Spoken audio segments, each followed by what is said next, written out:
Gang, come in, quick. I'm so excited for this week. We are devoting the week to maybe the biggest new trend of 24 in accounting firm running, moving to hyper-scheduled work. Not just sitting there and waiting for people to bring you stuff and then you're like, okay, I guess we'll do it now and we'll get it to you whenever. Instead, planning out your month, planning out your year, getting super granular about capacity so you can take back control of your life. Tell you what, a lot of us right now, we need it. We need just this. Now, I could rail on and on about, this is the best idea, but what we're going to do today, we're going to hear from two people who have done it. Pioneers. They're going to tell their story. It's not about me. It is about them. The good, the bad, what worked, what didn't work. They're going to tell us all about it. And let me tell you, I've heard them. It's really good stuff. You're not going to want to miss it, okay? Okay, come on in. Hurry up. Come take a seat.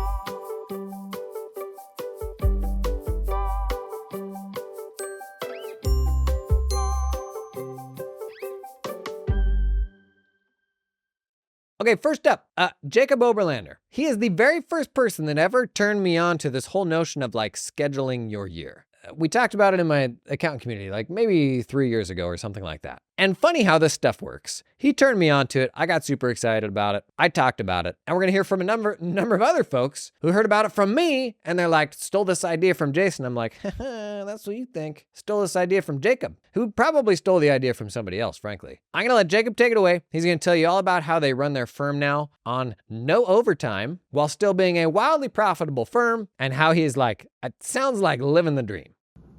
Hello, my name is Jacob Oberlander. I'm the founder and CEO at Oberlander & Co. We are an accounting firm, a team of 7. What we do is we have 3 departments. We do traditional accounting and tax. We do a level above of that is fractional CFO, FP&A, and on top of that, personally, what I enjoy doing is advisory, business advisory type of work. When we started out, approximately 12 years ago, it was just managing the work out of the inbox. So the task was just whatever emails I had in my inbox. And for tax returns, we simply used Excel. That was our way. That's the way we did things. After that, our next phase was we wanted to have, when we hired our 3rd employee, we moved to Trello. That was sort of some of the management system. There was no real schedule. There was no even, we had enough capacity, so that wasn't even an issue, so that wasn't even a big deal. We didn't even think about scheduling at all. And later on, we moved to a full-fledged accounting-based project management system. Now, in terms of scheduling, the way we do now is we pre-schedule our tax season. That came after a while. We start seeing that we need to find a way to manage our work better. Now, what our pain was, at the time, I realized I went through the classic disillusionment. At my previous firm, I remember working until 12 o'clock at night during busy season, and I promised myself that I'm opening my own firm, and that's never going to happen again. I'm going to work 40 hours, maybe a few extra hours during tax season. But after a while, and that went well for the first 2 or 3 years, but after a while, as we took on more work, we figured that we can't just go on be reactive and things will just fall into place. We felt that there is a need that we have to be proactive.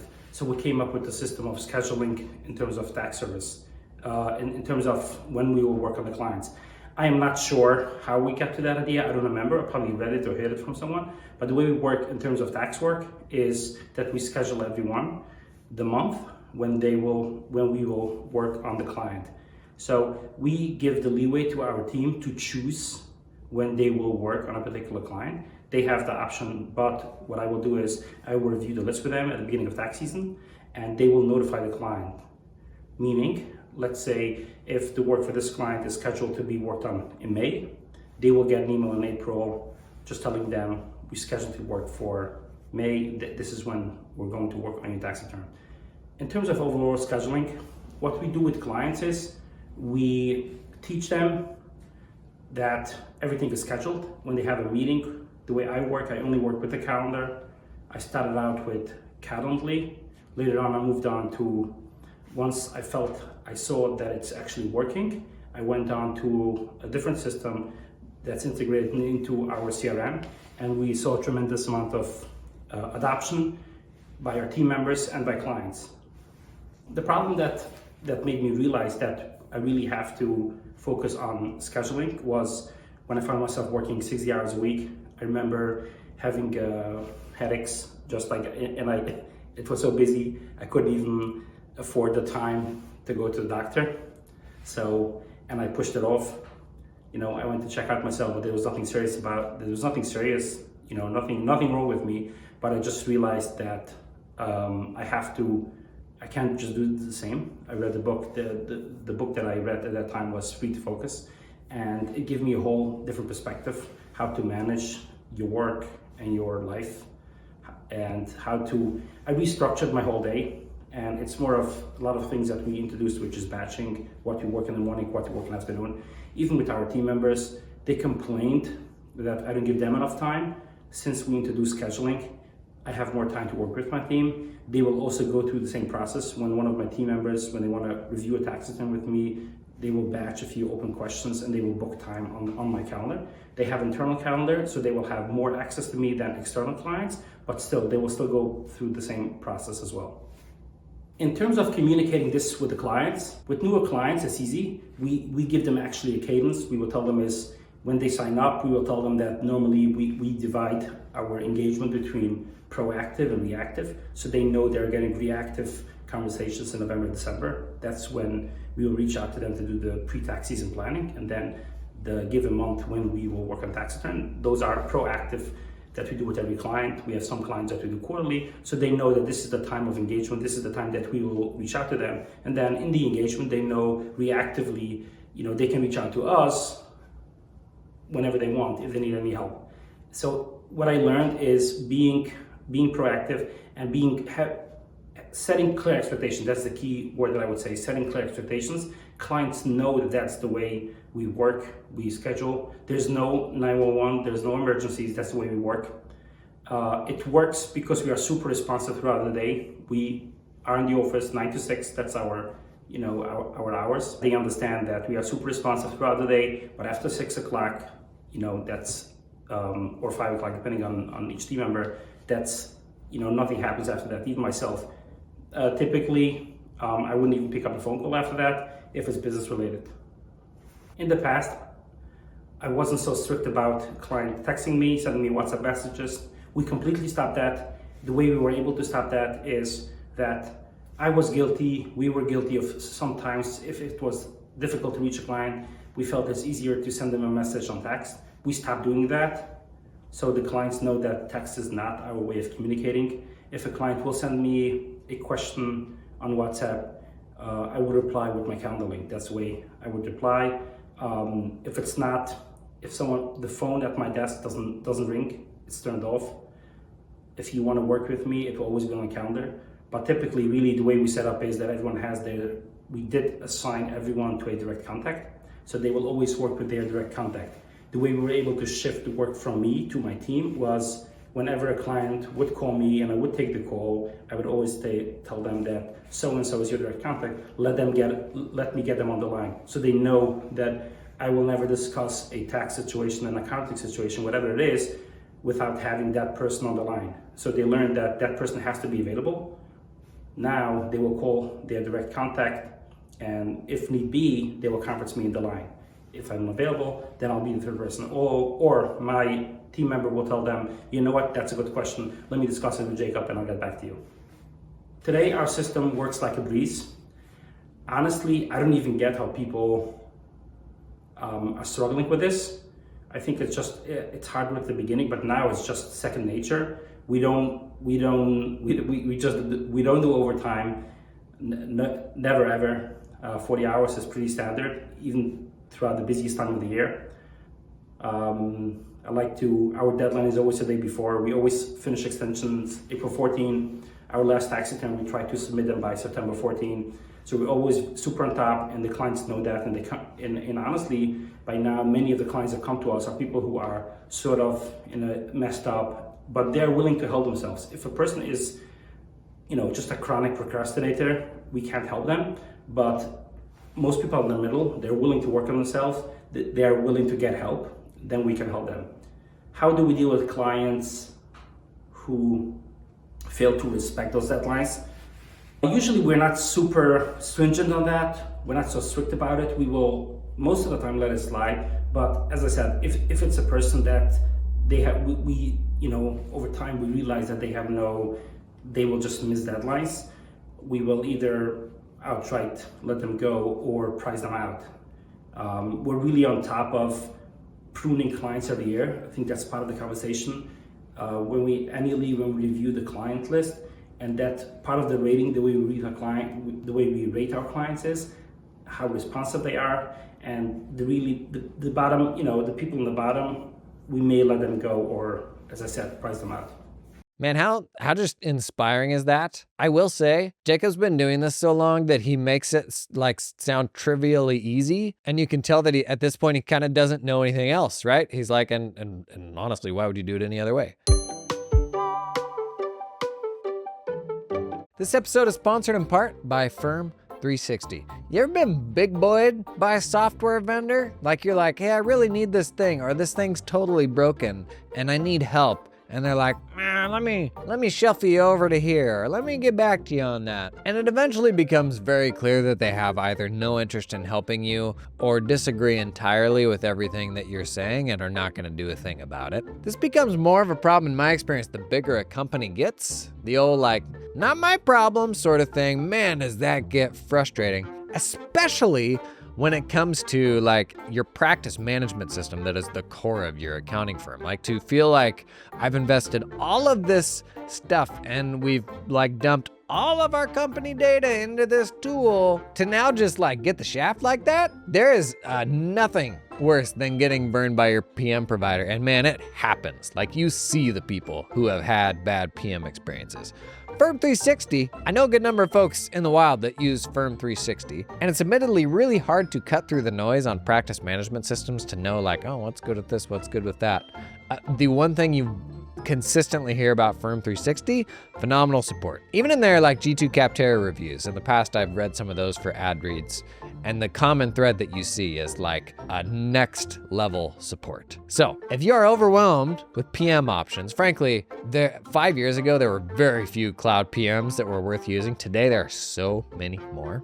If you're in a spot where you're feeling man, I'm just overwhelmed with all this, but at the end of the day, you want to make sure they got your back, man. They're going to be there for you with whatever needs you have. Having a rough day, a little warm glass of milk at the end of the night. You never know. Listen, all I'm saying, support is important. Firm 360 is good at it. That's not even in the ad read. That's just what people tell me. So if you're looking for a practice management system that cares about you as much as you care about what you do, Firm 360. Link in the show notes. Was that a bad ad read? You get the idea.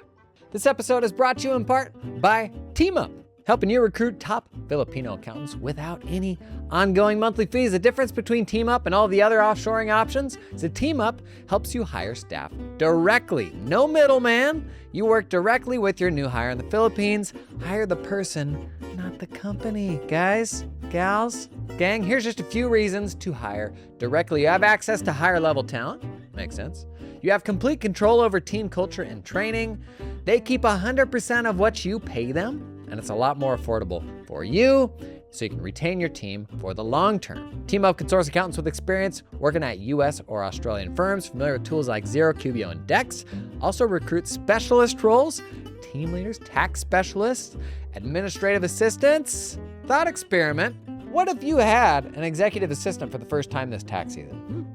Just throwing it out there. What would they do? Start at that email video I did on the main channel recently. Get help with that stanky old inbox. I digress. TeamUp recruits these talented folks for a flat one-time fee of $4,000 US American dollars. That's it, 4K one time. Somebody at Robert Half just did a spit take. Robert Half reference. We ever gonna get Robert Half to sponsor this podcast? Not anymore. And they can connect you with an affordable employer of record if you need help with payroll and compliance once you hire that person. Big fan of hiring in the Philippines. I did a bunch of that. Check out the link in the description to learn more about TeamUp. Stuff I loved. All superheroes have a great origin story of some sort of awful traumatic thing. You'll actually notice that theme as we're hearing from people this week. For Jacob, that was working ungodly hours for a firm and saying, I'm going to go start a firm and never ask people to do this for me. That's pretty great. That's very noble. I love the framing of proactive versus reactive. That's been a recurring theme with folks that I talked to. In their case, they choose the month that they're going to do the work for the client. So the client doesn't dictate it. The person who oversees the account decides on what month, and they tell the client. He called out the book Free to Focus. May have to check that out. Interestingly, it gave him more time to work with his team. Common complaint. Team members want more access to the big boss. I know that was definitely a problem with me. Moving to a more structured approach to getting work done gave them more of that capacity. He said it's incredibly easy with new clients because they don't know anything different. And man, there's so many things in our firms that we're afraid to change, where if you told a new client that was the way it is, when they came in, they'd be like, okay. But we don't change it because we're so afraid of what all of the current clients will change, like what they will say. And as a result, we never change it, even though we know it's a better thing to do. And you've got new clients coming in every day. And like now you're going to have to retrain every single one of those new clients that are coming in and making the problem worse. They're not super stringent when folks don't make deadlines. That's probably the biggest objection I hear from folks is like, what if they don't give you their info when they're supposed to? Or what if they don't follow the rules? It sounds like Jacob's crew, they take it into account. It's actually like a factor when they're scoring clients at the end of the year, but like they're not going to get, super, super legal about, oh, you missed a day here, a day there. Okay, Brenda Cannon, if you've been hanging on Twitter, get ready to hear more about how she's transitioned to scheduled work. She's a champion on Twitter for this now, which is awesome. Like that's how all this stuff works and what leads to really positive change for people. Jacob was a champion for this. That's how I learned about it. I became a champion for this. That's how Brenda learned about it. Brenda now is like turning tons of people on Twitter onto this. Like every post she's doing on this, it just has so much engagement. So many people who are jumping in and saying, yeah, like I did this. It's awesome. People who are like, I can't understand how this or that works. And every time you have one of those conversations, you demystify it for them. Absolutely love it. Brenda's going to run us through their process, how they've transitioned the last couple of years and where they're at with all of this. Hi, this is Brenda Cannon with Cannon & Associates. At Cannon & Associates, we do tax prep, accounting and tax planning, and tax advisory type services for small businesses and their owners on a monthly fixed fee. We do still have several 1040 clients that are not on a monthly arrangement, but we are trying to move towards mainly businesses and their owners and all clients being on a monthly fixed fee.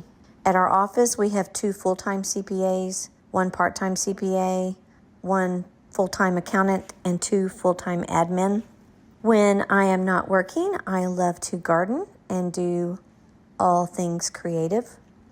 So before we started the scheduling thing, like many tax firms, we asked our clients to turn their information in, like for business pass-through entities. We asked them to give us their tax information by February 15th, and we would have their return prepared by March 15th. And then for the 1040 clients, we asked them to get us their tax documents by March 15th, and we would have their return prepared by April 15th. The problem was we had no idea how many clients would give us their information by March 15th, so no way to control that workflow. I think it was 4 years ago. On March 15th, approximately 105 clients gave us their tax documents on that one day, in addition to the clients who'd given us their tax documents prior to March 15th. And then I remember the week leading up to the October 15th deadline in 2021, I worked 95 hours that week leading up to that deadline because of clients who waited until the very last minute. This isn't healthy. And that is what triggered us to want to do something different. On one of your podcasts, you mentioned scheduling your work, and that sounded so wonderful to me. I was on an airplane in November of 2022, and I was just sitting there thinking about this, and I had my new Remarkable tablet thing, and I had a calendar template on it, and I was just drawing squares in each day on the calendar and thinking, how can we figure out how many returns we can prepare per day? So when I got back to the office, I ran a report in our Firm 360 practice management software. It allows you to budget time for each project, which we We had done that, and so I was able to run a report and kind of figure out the average time it takes to prepare a tax return. So we started there, and we used the Calendly app, and we had one calendar set aside just for this. And Chad Davis was so nice to help us work on a process with the Calendly app and Make and Airtable, so that when someone picked a date, that date would move over to Airtable. It would load to Airtable, so we knew which clients had picked a date and which clients still had not picked a date, so we could track that. There are some kinks with that process, and I'm working on a solution for that. So on this calendar, we had so many spots a day, and early in the year, like the month of February, we had more spots available each day because the clients that would have their tax documents ready earlier in the year are usually simpler tax returns. So we figured we could have more prepared, or we could prepare those faster. These spots on the calendar were available through the third week of September, and we had about 10% more spots available than we had clients, just so we would have plenty of available spots on the calendar. So in early January, we sent an email to our clients briefly explaining this new process. Then about a week later, we sent another email to our clients explaining this in more detail and announcing that we would send the calendar out on January 31st at noon. We also sent a text to our clients asking them to please read the email that we had sent, and again telling them that we are sending a calendar out on January 31st at noon. Before sending the calendar out, we did contact our older clients who aren't able to use technology, and we asked them to pick a date, and we just preloaded their names on this calendar, so they would already be set up. So then on January 31st at noon, we sent the calendar out to our clients. We asked them to pick a date on the calendar, and when picking that date, to consider when they most likely will receive all of their tax documents, and they need to pick a date that is out far enough so they will have all their tax documents. And if they did pick a date and they didn't have all their tax documents, they would have to pick another date, and by that time so many dates would have been picked, and so it would be likely that their date would be way further out on the calendar. But our clients really did a pretty good job picking dates that were appropriate for their tax documents. Also, we were pretty lenient with our clients. If they were a day or two or maybe 3 days late getting their tax documents to us, we kept them on schedule. It didn't mess us up. We, in most cases, hadn't gotten to their tax return yet. Some clients were not happy because they found out they would have to file an extension, and so for some clients, I just called them and we talked about it. And I explained that it is impossible to get all the tax returns prepared in that small window of time. Some people have to be extended, and they don't want their tax preparer to be overworked and not getting enough sleep and to not have a well-rested brain. And so after having these conversations, they were fine. They calmed down. We did last year lose about 70 clients. And at the time, that was about 10% of our clientele. I don't know if it was because of the calendar or because of fee increases. It was probably a little bit of both. What we did learn is that the clients that liked this process are clients that we really like. They are the clients that are organized and the clients that read instructions and follow instructions. These clients liked this process, and they liked that they had a deadline for themselves, and they liked that they had a more specific date when their tax return would be completed. So this year, when we sent the calendar out, what we did different was we spread the dates out a little bit more. So not as many spots available during tax season, but more spots available per week during tax season than not during tax season. But not as many spots available during tax season as the year before. And this is because I have a goal to get to a point where I can work 5 days a week and have weekends off.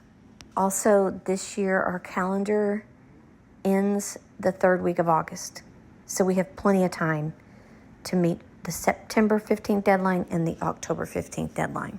Another thing we did when we sent the calendar out this year was we sent a form with the calendar that says, it's called, I didn't get the date I want.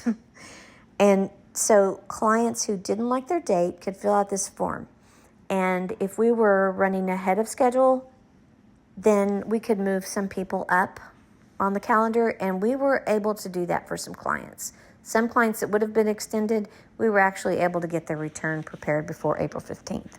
We are also going to send this calendar out again in the fall, probably in September or October, and have dates available through December. And for clients who already aren't scheduled for a tax projection, we're going to ask them if their income if something's changed, if their income has increased substantially, let's do a tax projection so that you're prepared, on taxes before next tax season. For next tax season, we are going to send the calendar out in early December instead of January, so that if a client gets a date that requires them to have an extension filed and we haven't done a tax projection, there's still time to do that before the end of the year. So what I've learned from this is that I have more time to work on tax returns now, and I have plenty of time to visit with my client about their tax return as needed. And I have time to do like non-tax things, like deal with correspondence, or I helped a client get some things set up. They were starting a new business. I went to their office, spent a half a day helping them get some things set up. So I just have more time to do more non-tax things during tax season, and clients appreciate that. So I feel like this is definitely a win for our firm, and I feel like it's a win for our clients. There's something about hearing people have success. I don't know. Maybe we're all sick of being talked at and educated. There's something magic about just hearing people be like, here's what we did, what worked, what didn't work, and why we now like this better. That's kind of just a better way of learning. This episode, it is sponsored in part by the fine folks at LiveFlow. Interesting LiveFlow use case. We've been talking about, how do you get in front of a more specific type of client? And I shared that story of Barbara Corcoran putting out reports, like industry reports, and that boosting their reputation just in the most ridiculous way, because it's like, they were the same business yesterday that they are today, but everybody got that report in their hands and they're like, wow, you're the go-to for this and that. Well, it's hard to see all of your clients' financial information in one place, right? You got to drill down into every single QuickBooks file, whatever. But with LiveFlow's consolidations functionality, you can actually connect to a whole bunch of different files and roll them all up into a single spreadsheet, which means you could set up custom alerting, custom benchmarking, or if you were to put together, say, I don't know, a report of some sort of aggregate metrics, trends, that sort of thing. Let's say you got a new little beekeeping niche that maybe you're working on. I said bees, beekeeping. Let's say I got 15 of those clients right now, and I want to put out a little report, and I could roll up those 15 into some consolidated reporting. Look for some trends. If I see some trends, ask that client if they want to, be interviewed and be a part of this report. And it is all because LiveFlow's consolidations feature lets you roll up a bunch of different companies, whether they have the same chart of accounts or not. I did a 5-minute demo day if you haven't seen it yet on YouTube. Pretty cool. Showing off the consolidations feature, just a super quick visual, the cleanest way I've ever seen, most straightforward UI for doing big complex consolidations. There's a lot of good information in those accounting files. And it's in some ways it's kind of trapped in those ledgers. LiveFlow, it's a good way to get them out to your spreadsheets, be it Google Sheets or now Excel they support. Pretty exciting. Learn more about LiveFlow, check out the link in the show notes. This episode is sponsored in part by Right Networks. Gang, exciting news here. Now I know tax season just ended, and you need a great place to rest and recharge. I love technology, and how it can elevate the accounting profession. So today I want to tell you about Right Now. It is a brand new conference I will be a part of in Austin this May. It's designed for accounting and tax professionals. Right Now is where you can connect and collaborate with thought leaders and an established peer community to learn all the ways you can grow your firm. And the speaker lineup, amazing. You got worldwide AI sensation, Dr. Radhika Dirks, the innovative folks from RightWorks, plus leading accounting experts coming together to give you the tools, insights, and secrets to make your firm all it can be. Hello? I'm speaking. I didn't make it on the list in the ad copy? That's an outrage. And right now, you can save 15% on registration when you visit rightworks.com/rightnow and enter the code STATS15. That's STATS15. It's all happening May 14th through 16th in Austin, Texas. You won't want to miss it. I'll put the link in the show notes along with that code. I'd love to see you there. Come hang in Austin. Stuff I loved in there. She mentioned they had February 15th and March 15th cutoff dates. The firm I spent most of my life in, that was the rule for us for a decade. And we thought that solved the problem of setting clear expectations with clients when, boy, howdy, it sure didn't, because we still didn't have any control over when we could actually get the work done. Brenda said at one point, 105 clients provided their docs on March 15th because that was the cutoff, which is just, I don't mean to laugh, and hopefully Brenda can laugh at this in retrospect, is just a comic indictment of that approach, which is almost virtually everyone's approach now, is to do that, just set these cutoff dates. But this is the problem with it, right? If everybody makes a run on the bank, man, you are hosed. It doesn't matter what the cutoff is, March 1st, April 1st, whether it's for 1099 work, whether it's for, a lot of people that listen to this pod are not in the United States. Whatever your version of compliance is, whatever that deadline is, any just hard cutoff date, that's not taking control of the schedule. In the States, like the ultimate kind of final tax deadline is October 15th. And so most firms, they're kind of working on things pretty much throughout the year until October 15th. And info trickles in throughout the year. And I'm convinced that if every single one of your clients had all their information ready to go on January 1 and gave it all to you then, or let's say February 1, the problem here is you would still finish all of that work in October. Maybe you could get it done earlier because you got it all in at once. But if everybody gave you their work in February, they wouldn't be excited to be hearing from you in August. And that's the problem here, is when you don't have control over intake, you don't have any control over when it goes out the door. Brenda also has a hero backstory, working 95 hours because clients waited until the last minute. That's the accountant version of like drinking something radioactive and developing a superpower, I think. Yeah, she mentioned that she saw me talking about work scheduling. Isn't it great how this works? I take credit for that when I just stole it from Jacob. Sidebar, we've been talking about online communities lately. This is kind of how online communities work. You get a bunch of smart people together, and then they share ideas with each other, and they're like, gee, thanks for making this community, Jason. And you're like, you're welcome, I guess. And the reality is, like, it only happened because of you. Like, this is why I'm so into the idea of accounting firms launching their own online communities, is because as much as we try to, slough that off and be like, it wasn't me, it was you smart people working together. If you can be the one to create that space, in many ways it was you. Like, you are the reason that exchange happened in the first place. I thought it was interesting they have more slots early in the year, because generally the only folks who can file early in the year have more simple tax returns. In the transition process, they like mega over communicated a bunch of different messages, texts. I also love that they have a date when the scheduling calendar drops. It's like March 31st at noon, and they tell everybody this is when it's happening. I don't know of another thing in an accounting firm that is like a proper drop that like people can get hyped about. You could have a countdown and all these things. That's just fun. High stakes for sure, but fun. Brenda's squad too, they're flexible. Like if folks are missing a few days here or there, not a big deal. They lost 70 clients, about 10% of their clients. They also increased fees. So it could have been due to fee increases, scheduling, combination of the two. The clients who liked the new process most were the organized ones. The folks that loved it were the ones who were responsive, who would get their like stuff put together in an organized way. And aren't those the people that you want to keep happy?